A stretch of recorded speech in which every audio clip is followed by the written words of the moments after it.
Hello again. In this second section, I want to cover briefly about preparing to sell your business and how to do that.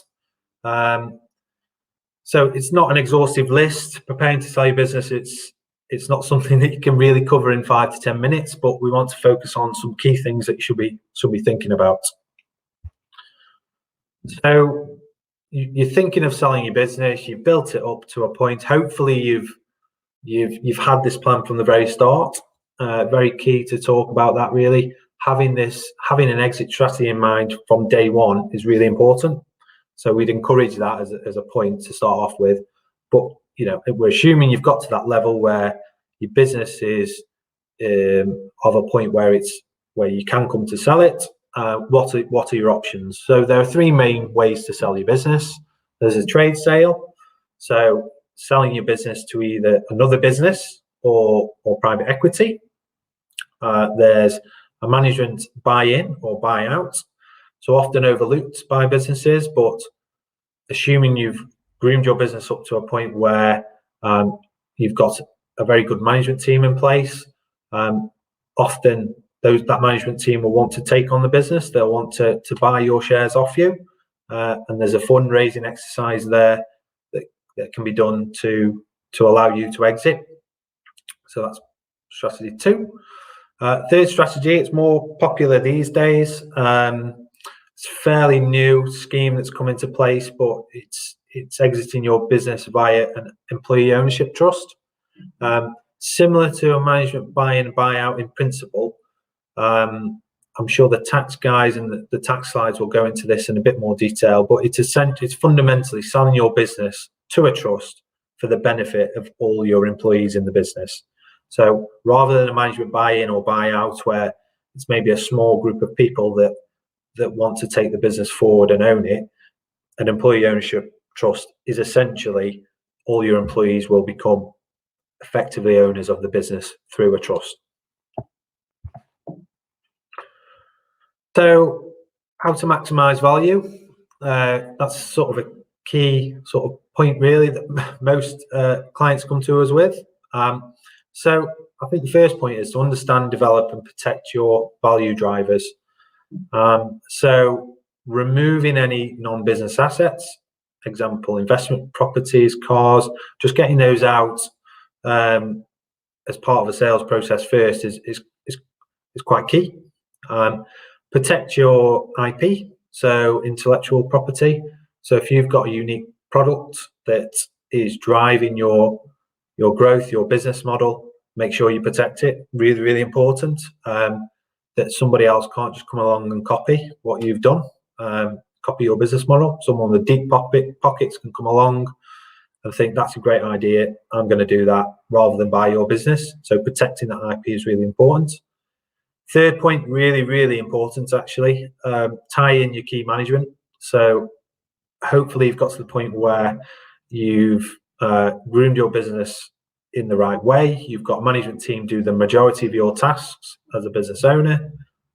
Tying them in with robust contracts again is really important when you're coming to sell your business and to maximize value.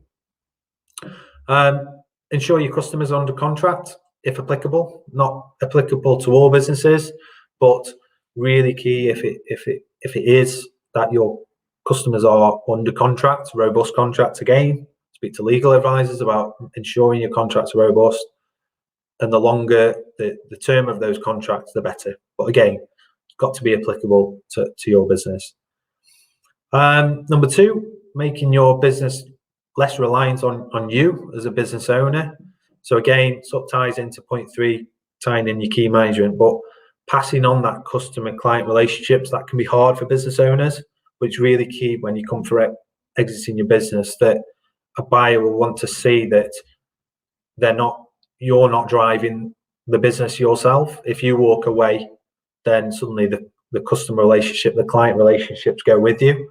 So it's really key that you start encouraging sort of low management team below you that they start building that customer and client relationships. Obviously, you've got to manage it. You don't want them to go off to maybe a competitor and them to go with you. So that's all about incentivizing your employees as well. But fundamentally passing on those relationships so that you can step back and make the business less relying on you is really key. Similarly, ensure technical knowledge is spread around the management team. So similar to passing on client relationships, really, you're passing all your knowledge on to somebody else. From a buyer's point of view, they're investing in the future, not you when you exit. And again, aim to go part-time if possible. I think that's every business owner's dream. I think it can be difficult when you've built a business up to let go of control. But again, if you've got the right team around you, the right individuals running the business for you, that seems like a good thing to do, is to aim to go part-time. And again, from a buyer's point of view, your involvement in the business, the less important that is, then the more they're investing in the team that are already there. Okay. Good housekeeping. So again, really important, particularly when you go through due diligence exercise, that tax filings are up to date, everything's on time. You really need to keep on top of that. Don't let VAT returns slip or statutory accounts filings slip, because from a buyer's point of view, they may want to price ship when it comes to negotiations, but also they want to be investing in a business that's well run. So ensuring those sort of things are up to date is really important. Customer suppliers contracts are robust and signed off if possible. Again, touched on it already, but really enhances the value if you've got suppliers and customers under contracts that suit you.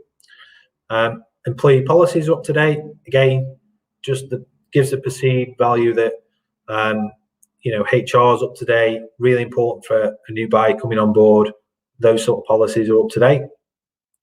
And another sort of key point: settle any minor legal claims.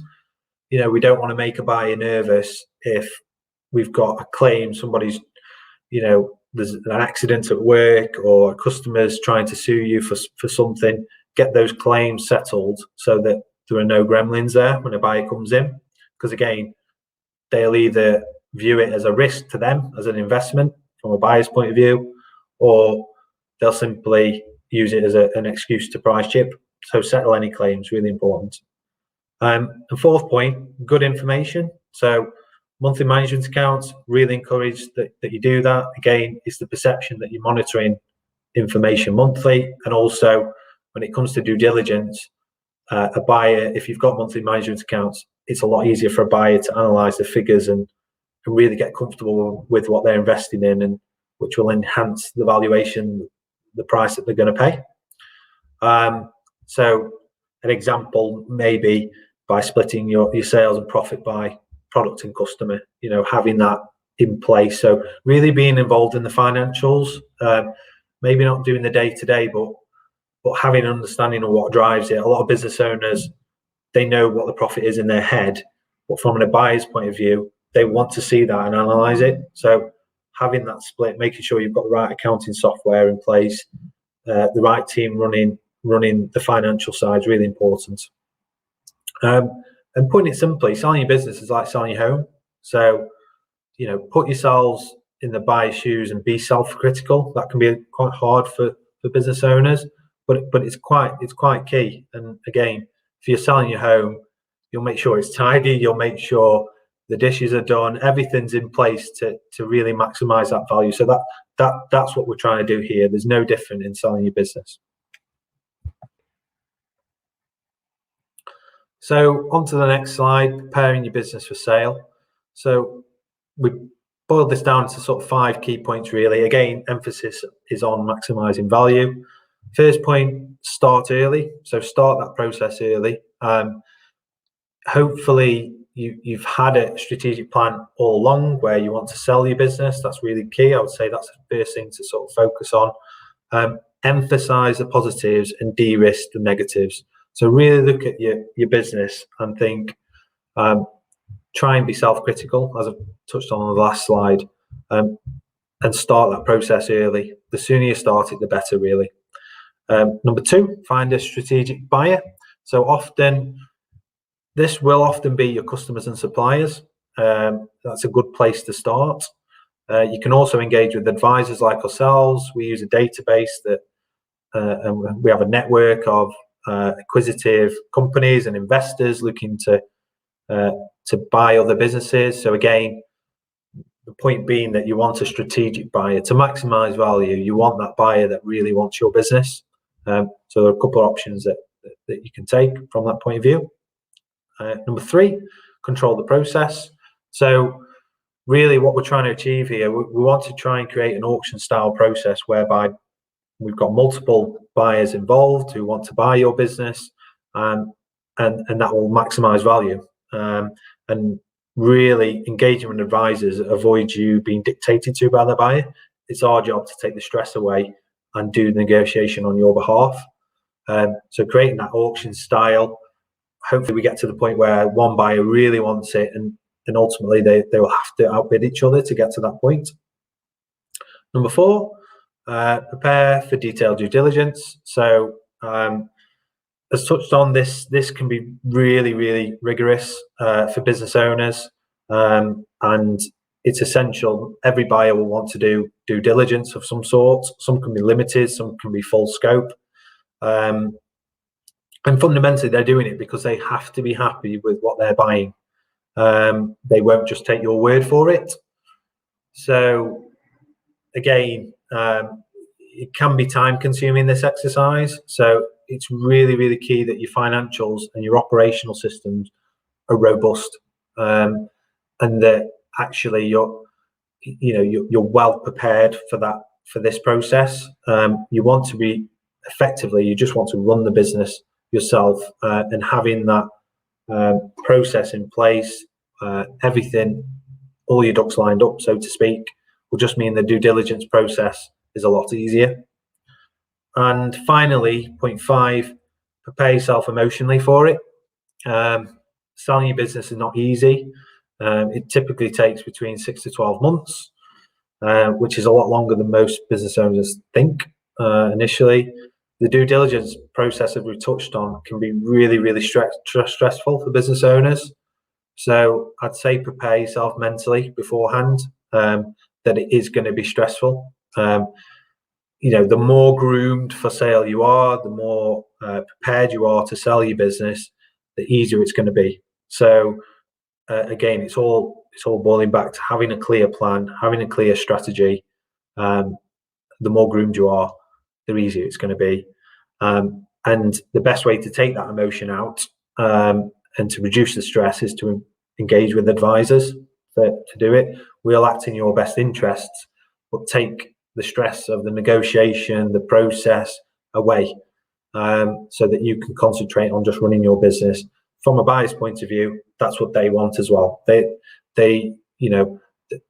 process of selling your business is, a lot of the time, you may have certain things that are confidential. You may not want certain members knowing that you're trying to sell your business. So all of a sudden, as a business owner, you may have stepped away, and you're going to have to step back in again to make sure everything's confidential as part of the process. So by engaging advisors, that's our job, to help in that process.